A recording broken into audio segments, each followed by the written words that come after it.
Good afternoon, dear friends, brothers and sisters. It is a pleasure for me to join you in this forum convened by our comrades from the All African People's Revolutionary Party.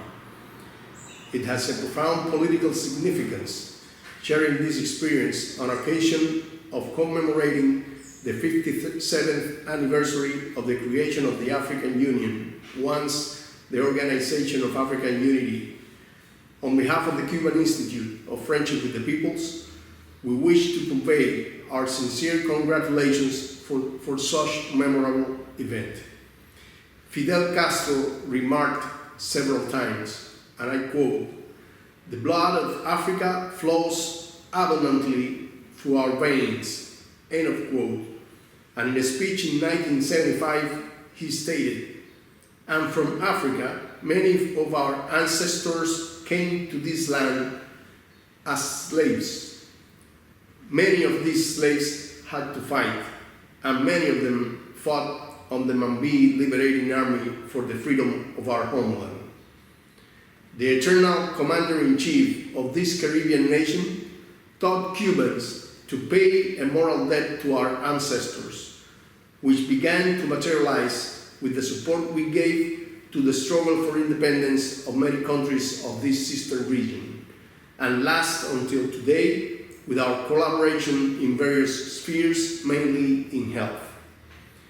One cannot write about the unprecedented brotherhood between the largest of the Caribbean islands and Africa, neither without remembering the heroic guerrilla fighter Ernesto Che Guevara and his restless struggle in those lands, nor the many African fighters who strove for the true independence of their nations. It is essential to also quote a well-known expression of Nelson Mandela on his visit to Cuba, and I quote, "Cuba is the only country in the world that did not go to Africa to plunder the continent or steal its wealth. They went there only to fight for it and live on the African soil the blood of his sons," end of quote. Dear comrades, the current situation in the world requires more unity, collaboration, and solidarity among peoples. The new SARS-CoV-2 coronavirus attacks everyone equally, regardless of the color of skin, social origin, or religious beliefs. Today, we mourn the death of thousands of people who have lost their lives due to the virus. It is still not possible to accurately predict the dimensions of its impact. The challenge for our country has been immense. Several months prior to the COVID-19 pandemic outbreak, we were already facing an appalling escalation of the United States economic, commercial, and financial policy of the blockade, aimed at restraining our trade and stifling our access to fuel and foreign currencies. Despite the countless restrictions imposed by these hostile, illegal, and inhumane policies, more than 1,000 Cuban health collaborators are in the red zones of care for COVID-19 patients in 23 countries, and the rest work in observation and recovery rooms, wards, and consultations. These professionals comprise the 25 brigades of the Henry Reeve International Medical Contingent that join the already existing missions in 60 countries of the world. Cuba will not resign its vocation for solidarity, although the US government, for political reasons, routinely continue to attack and hinder the international cooperation that our country offers. The terrorist actions carried out against our diplomatic mission in Washington is a direct result of the policy of aggressive discourse of the United States government against Cuba, of the state speech and the permanent incitement to violence by US politicians and the anti-Cuban extremist group that have made up of this type of attacks their way of living. They bring back an old lie used in 1982 by the State Department, and is the inclusion of Cuba in the list of countries that do not collaborate in the fight against terrorism, an old strategy to justify the aggressive policy against the Cuban Revolution. It is precisely the US government, the one that uses state terrorism as a weapon against countries that oppose their domination, likewise promote without any modesty the Monroe Doctrine. The intention continues to be pushing for political concessions from Cuba by the means of economic asphyxiation and continued socio-economic hardship of our population. Dear brothers and sisters, comrades all, once again, I want to thank the African people, our friends, and the solidarity organizations for their permanent support of Cuba.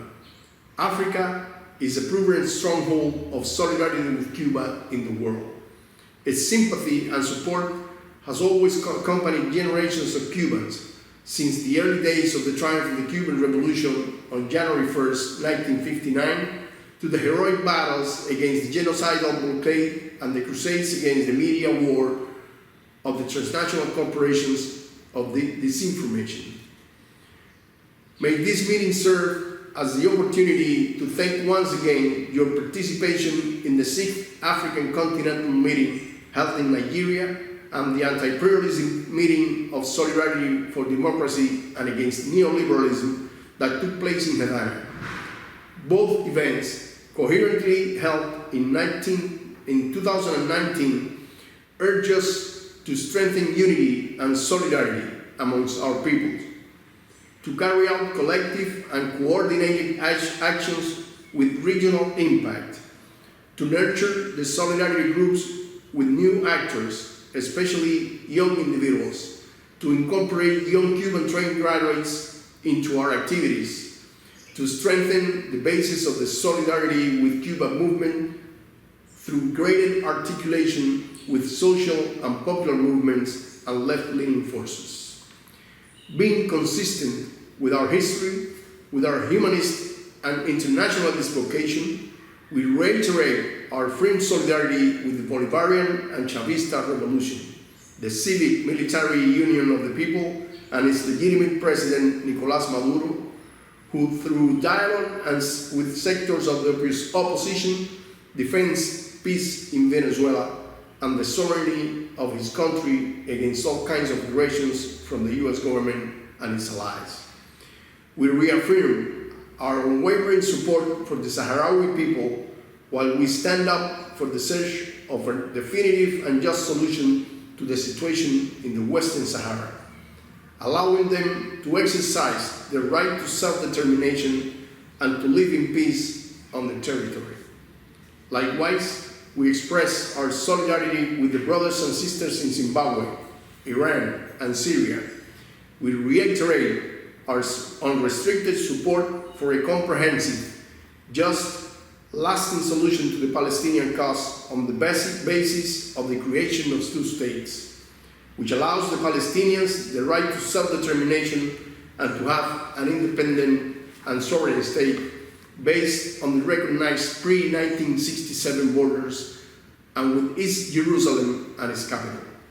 We denounce the imperialist interference in the internal affairs of the African and Middle East countries, the aggressions and wars unleashed under the so-called crusade against terrorism aimed at controlling the natural resources of those regions. The delivery of the True Black Star Labor Award to the Latin American School of Medicine and the Henry Reeve International Contingent of Doctors specialized in disaster situations and serious epidemics symbolizes your recognition to the humanist and internationalist work of the Cuban Revolution. I acknowledge that Cuba's relation with Africa is literally indestructible and that truthful and loyal to our history, we will continue to strengthen the bonds of cooperation and solidarity for the benefit of our peoples. La lucha continúa. The battle continues, ever onward to victory. Thank you very much.